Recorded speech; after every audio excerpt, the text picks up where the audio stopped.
game. In a normal Twilight Struggle game, I don't think there is any way to win during the headline of turn 1.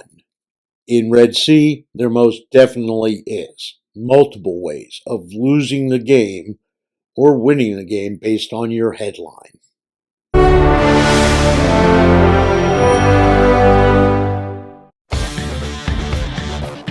Twilight Struggle Red Sea, Conflict in the Horn of Africa. It's a card-driven game by Jason Matthews, published by GMT Games. In 1977, the great powers' attention shifted to the Horn of Africa. As regimes changed, so did alliances. The Soviet Union and the United States switched sides easily.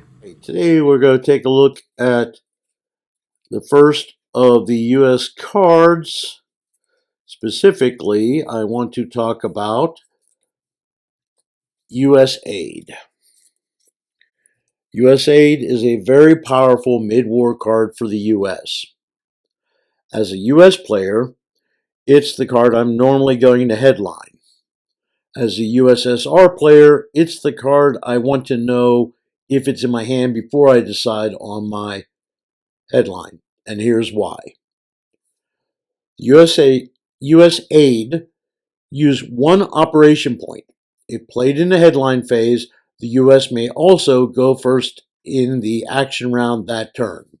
So, by playing this as a U.S. headline, the U.S. becomes the first to act in the action round. Additionally, you can use one operational point.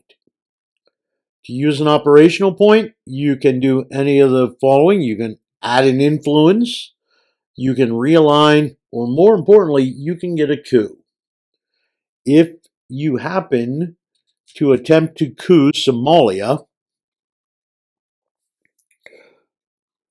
and roll a 6, you will take control of Somalia, and then, without considering the Soviet Union headline, Africa scoring can be played on the first AR and you win. If your opponent makes a mistake of headlining Africa scoring, the USAID occurs first, again with a die roll of a 6.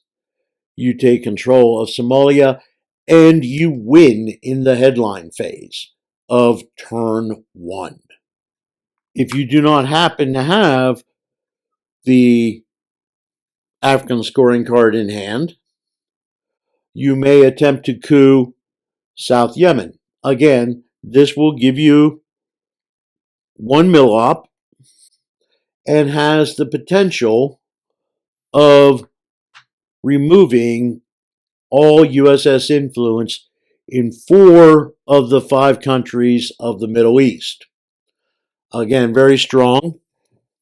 It is particularly effective if you also happen to have in your hand Defy Rebellion, because this card would require USS control of South Yemen.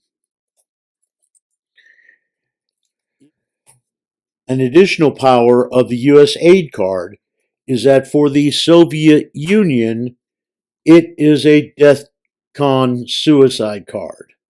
So let's assume that DEFCON is at 2. Now the Soviet Union plays the USAID. You, as the US player, are able to use 1 point in which you can coup a battleground or flashpoint country.